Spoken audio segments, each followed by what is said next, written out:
സുമേഷ്, മോനെ സുമേഷേ, എണീക്കേ.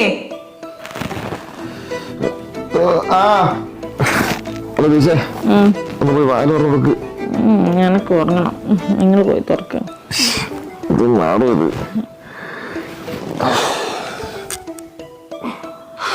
അയ്യോ, ഓഫീസ് പോകുന്ന സമയായി.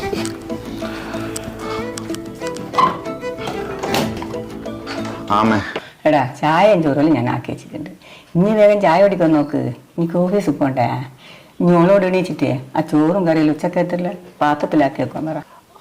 ഞാൻ പറയാ, അമ്മ പോയിക്കോ. എടോ, പതിവ് പോലെ തന്നെ അമ്മ ചോറും കറിയിലും ഉണ്ടാക്കി വെച്ചിട്ടുണ്ട്. ഇനി ഉച്ചക്കേക്കുള്ള ചോറ് എനക്കൊന്ന് പാക്ക് ചെയ്ത് വെക്ക്. ഞാൻ അപ്പോഴത്തേക്ക് ഒന്ന് കുളിച്ചിട്ട് വരാം. എന്തെന്നാ സുമേഷ് ഏട്ടാ ഇത്? ഇത്ര എല്ലാം ചെയ്ത അമ്മക്ക് ഇനി അത് പാക്കും കൂടി ചെയ്തൂടെ? അതിനായിട്ട് ഞാൻ ഇപ്പൊ എണീക്കണം. അതും കൂടി അമ്മയോട് തന്നെ ചെയ്യാൻ പറ.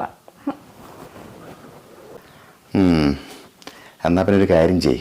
അമ്മ ചോദിച്ചാലേ നീ PSC എക്സാമിന് പ്രിപ്പയർ ചെയ്യുന്നുണ്ട്, അവിടെ രാത്രി ഒരുപാട് ലേറ്റ് ആയിട്ട് ഉറങ്ങുന്നെന്ന് പറഞ്ഞാൽ മതി കേട്ടാ. അമ്മ വിശ്വസിച്ചോളും, പാവോ. എനിക്ക് വേണ്ടി എന്തെല്ലാം കള്ളത്തരാണ് ഞാൻ പറയേണ്ടത്. അമ്മേ.